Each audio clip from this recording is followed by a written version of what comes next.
If you're not willing to go in there and face yourself, you're not gonna find anything. You're gonna live right here on surface, man, right here on surface. So if there is an ending to this world and there is somewhere to go and there's a judgment, you're gonna get there and you might see a chart. And that chart may tell you who the fuck you should have been. And now you get the rest of your life to think about that. Man, I could have lived a much better life if I just would have just suffered a little bit more. If I just would have went in that and realized I had so much more. But fear and the 40% and living here versus living here, being afraid, stop me.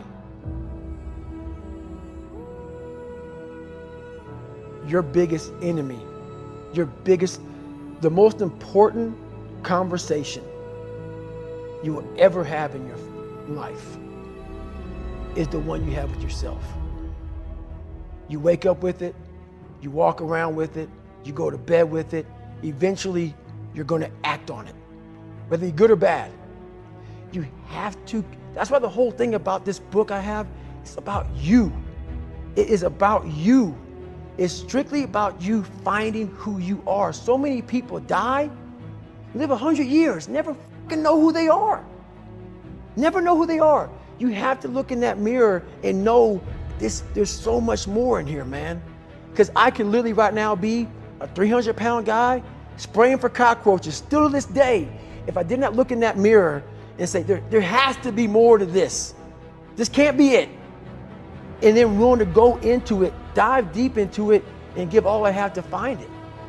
So that's what all that's about. Let's say there's 10 people in this room, and we're all mediocre. But I'm the best of the mediocre people. I now think I'm great. I'm great. We surround ourselves around people that make us feel great. They tell us what we want to hear. The second we put ourselves amongst the uncommon people, we don't like that feeling, that challenging feeling of that person who's waking up at 3:30 in the morning and say, hey, push your on, we're going for a run. We don't like that challenge. We like that person who says, hey, you know, man, I don't feel good today, man. And they say, oh, it's okay, brother. We'll take a day off, man. We'll get a pizza and watch the game. We like that. We love that feeling. Why? Because you understand, man, we're good, bro. We don't want that motherfuckers like this. Hey, man, no, bro. Get your fucking shit on, man. Stop being a punk. We don't want that in our lives. We don't want that person who's constantly challenging our weaknesses. We want that person who's constantly, making us feel nice and good and secure in ours. That's the mediocrity of life. We want to be the best amongst the average people. People wonder, how do you stay hungry all the time? Because after I accomplish something, I don't sit back like a lot of guys who graduate buds, graduate this, graduate that. They get comfortable. They wonder why I'm getting weak, man. I don't know, I lost my edge. What's going on? Because once you hit the top of the fucking mountain, guess what happened? I'm good. I'm good, so you wonder why you're falling down now. Because once you reach the top of the mountain, you got to build another one. That's mediocrity. There's a lot of people in mediocrity who have a nice resume, but they're one-timers, man. They hit a one-time deal, they busted it open, got a lot of money, but they're good. You're mediocre now, man. What are you fucking doing today, tomorrow, the next fucking day? That's why I don't listen to theorists. I don't listen to all that bullshit. I listen to a motherfucker who's like this, man. What's wrong, man? I'm fucking tired, dude. Why are you tired? Because tomorrow, I gotta do the fucking shit again, man. Whatever the shit is that made me fucking nauseous and sick to my stomach, it made me hurt. There's no ending. And that's the person I listen to. That's the person who's gained knowledge. You gain knowledge through suffering. And on the other end of suffering is a world that very few have ever seen. It's a beautiful world because that's where you find yourself. You don't find yourself in over here. You find yourself on the other end. Like the 100-mile race I was on, I ran it for 24 hours. I found myself on the other end of that race.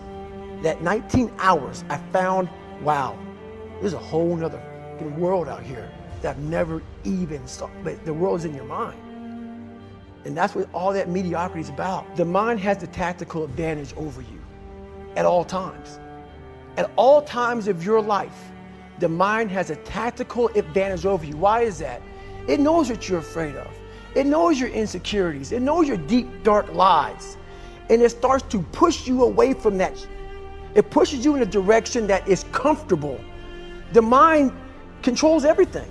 So what I realized was that when I was growing up and I was 300 pounds and I got all fat and I got all insecure, I realized that my mind kept taking me in this direction. When things got uncomfortable for me, when I was facing my insecurities, I was facing my fears, my mind said, oh no, we have the tactical advantage.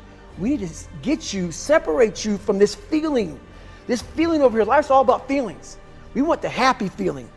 We don't want that feeling of this sucks.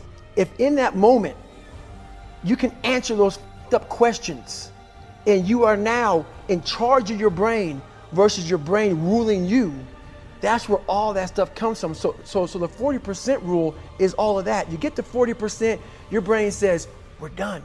Let's roll, man. This is starting to get painful. This is uncomfortable. So you sit down. You have to figure out ways, and everybody's different. That's how the book kind of talks about, like we all have these things about, 5 steps to this and 4 steps to this. It's a lot more than that. That's all bullshit. It's a practice that you have to, it's a habit.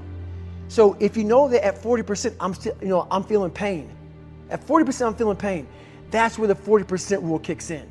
Now it starts. Okay, I'm feeling pain.